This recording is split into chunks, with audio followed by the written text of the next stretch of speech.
Assalamualaikum warahmatullahi wabarakatuh.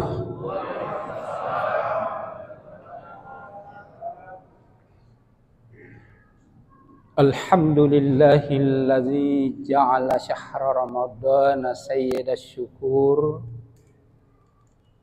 wa ja'ala fihi siyamahu faridah wa qiyama lailatihi tatawwu'a.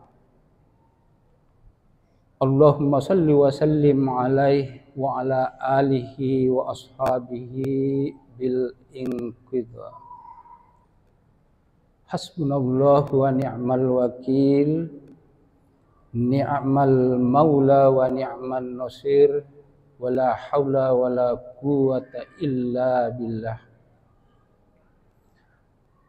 Ma'asyiral muslimin wal muslimat jamaah tarawih rahmatullah. Alhamdulillah, setelah kita melaksanakan sholat Isya secara berjamaah, perkenankanlah saya sejenak untuk mengisi tausiah agama sebagai rangkaian dari amalia Ramadan kita pada malam ke-16 bulan suci Ramadan ini. Judul yang saya siapkan adalah Hidup untuk berkarya, bukan untuk bergaya.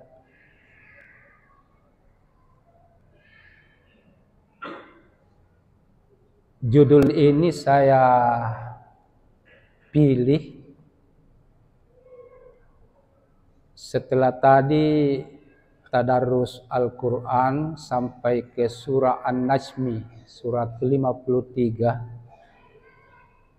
Tiba-tiba pada saat saya baca ayat 39, ayat 40, di situ muncul inspirasi. Ini ayat bagus untuk sebentar malam.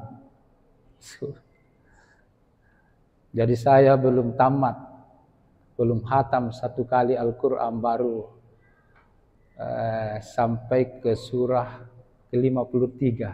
Itu.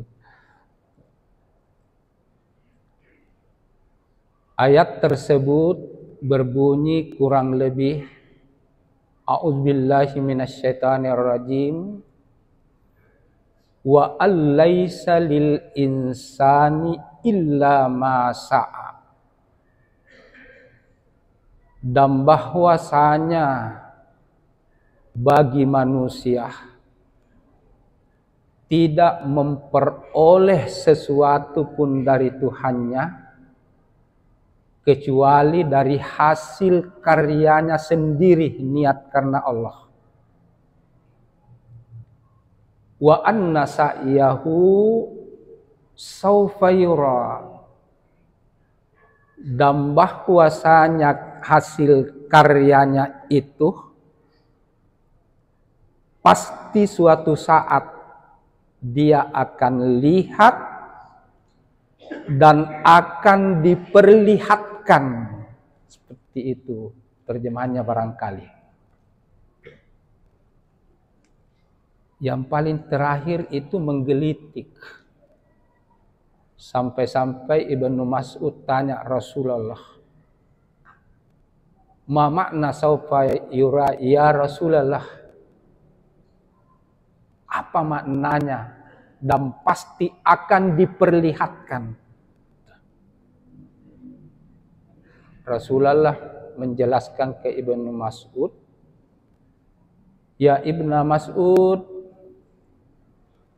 suatu saat ketika manusia dimintai pertanggungjawaban di akhirat nanti, selama hidupnya di dunia dulu, itu akan diputar film perjalanannya sejak lahirnya hingga wafatnya. dengan sangat pelan dan jelas. Ingat Ibnu Mas'ud, yang paling taat saja pada Tuhannya ketika berada di dunia dulu, itu masih menyesali diri. Kenapa menyesali diri? Ternyata ia saksikan masih banyak titik-titik yang kosong terlewatkan, belum sempat diisi dengan amal-amal soleh. Yang paling taat ini, kira-kira bagaimana yang setengah-setengah ketaatannya? Nah, dari sinilah menurut Ibnu Asyur, salah seorang mufassir, nama tafsirnya namanya At-Tahrir wa Tanwir, menegaskan kepada umat Islam sedunia bahwa hidup orang mukmin pada hakikatnya adalah zero dosa dan kemaksiatan.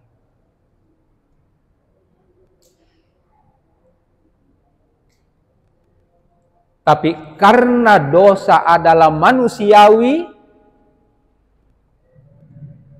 maka seyogianya setiap melakukan kejahatan lalu sadar, sesegera mungkin beristighfar, taubat, dan minta ampunan kepada Allah.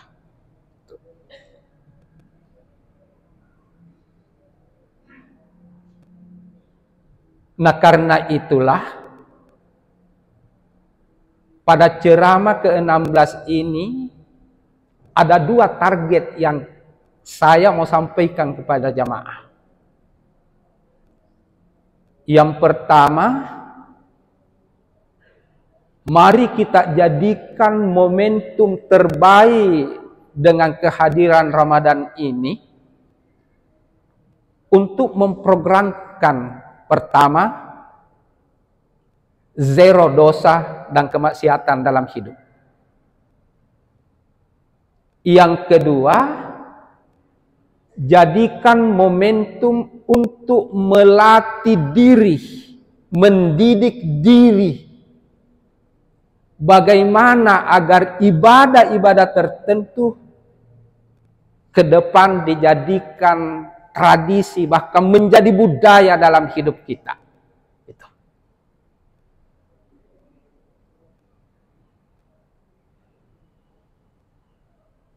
Yang terakhir ini, tadi ini saya baru pulang dari Jakarta.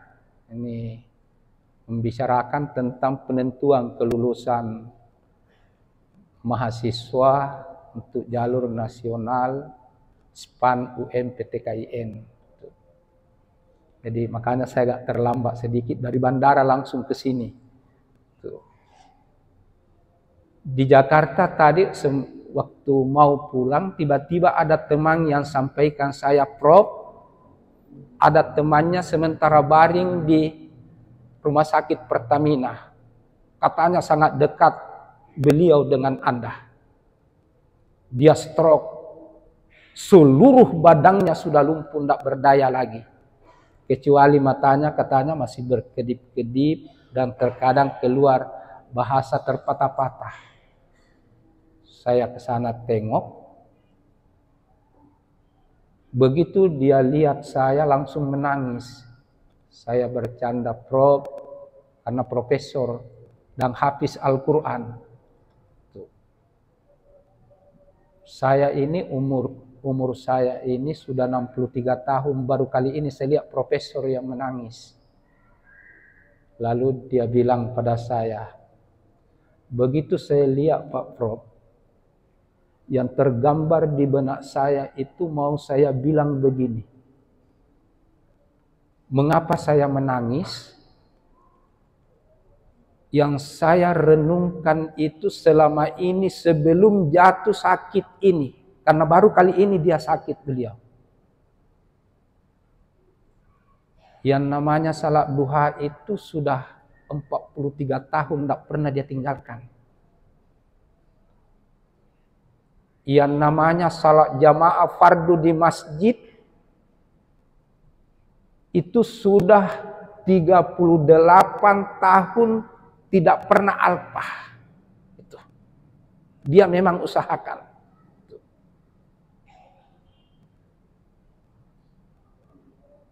Karena dia hafiz Quran, itu sudah 43 tahun paling kurang setiap Ramadan katanya. Antara 7 sampai 15 kali khatam. Bayangkan itu. Berapa hurufnya Al-Quran? Siapa yang hafal di sini? Oh, belum ada. Menurut Al-Burhan fi Ulumil Quran oleh Imam Az-Zarkashi, jumlah huruf Quran itu adalah 232.015 kata. Kalau dikali dari 10 menjadi 70 menjadi 700 pahalanya di Ramadan ini kira-kira berapa? Kalau 15 kali khatam. Itu baru itu. Dan sudah 39 tahun katanya, setiap hari Jumat pasti dia keluarkan hartanya 3 juta untuk kepentingan tetangga-tetangga yang kebetulan nasibnya belum beruntung. 39 tahun. Dan lain-lain dia kemukakan pada saya. Lalu dia bilang, sekarang apa daya? Itulah saya menangis, bro. Saya bilang, inilah karya. Inilah karya. Kalau kaum muslimin mampu seperti itu, luar biasa.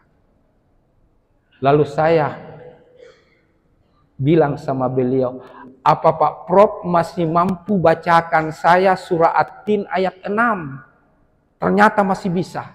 Dengan bahasa terpatah-patah. Karena ridanya melihat saya. Bilang, auzubillahi minasyaitonirrajim. Illalladzina amanu wa amilus shalihat. Falahum asyrum gairu mamnun. Saya bilang, saya terjemahkan, Prof. Bagi mereka yang selama ini sudah membangun ibadah-ibadah tertentu menjadi tradisi, bahkan menjadi budaya dalam hidupnya. Lalu entah suatu saat tidak mampu ia lakukan lagi.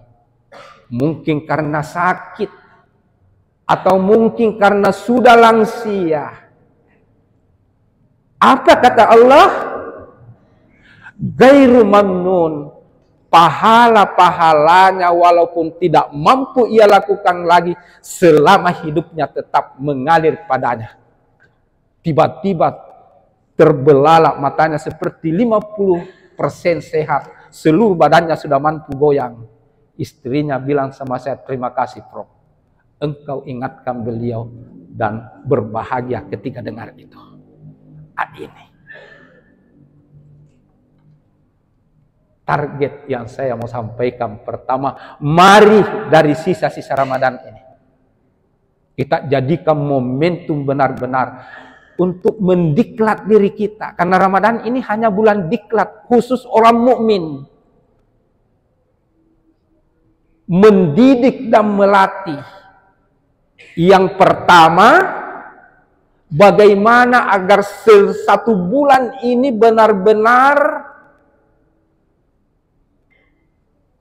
terlatih zero dari dosa dan kemaksiatan. Dan itu sudah tergambar. Bayangkan kaum muslimin, kalau saya hayati, di siang harinya kita puasa sambil bekerja. Tapi karena dikontrol oleh puasa, seakan-akan tidak ada celah masuk kejahatan. Begitu terbenam matahari, kita pada berbuka. Terasa keringat berkucuran. Dan yang paling berkesan pada saat itu, fisik ini begitu capek dan letih yang sungguh butuh akan istirahat. Tetapi mengapa kaum muslimin dan muslimat diskorsing istirahat itu lalu mewakafkan diri datang ke masjid ini melakukan rangkaian ibadah-ibadah pada Allah. Mengapa terjadi itu? Kalau rasionalitas kita, pasti dia bilang, kalau kamu capek, wajib istirahat. Tapi iman kita lain. Apa artinya penderitaan fisik kalau jiwa ini bahagia akibat ibadah-ibadah yang kita lakukan? Inilah yang pertama. Yang kedua tadi, programkan, membangun itu ibadah-ibadah tertentu. Luar biasa manfaatnya, hampir sama dengan amal jariah. Saya kira ini sebagai bahan renungan tidak perlu panjang-panjang. Mudah-mudahan ada manfaatnya. Dua target ini, kalau ini yang mewarnai hidup kita pasca Ramadan 11 bulan ke depan, tidak cukup 2 tahun Indonesia maju raksasa dan nilai-nilai spiritualnya di mana-mana akan dirasakan manfaatnya umat kita. Saya kira demikian, semoga usikum ya bitaqwallah. Wassalamualaikum warahmatullahi wabarakatuh.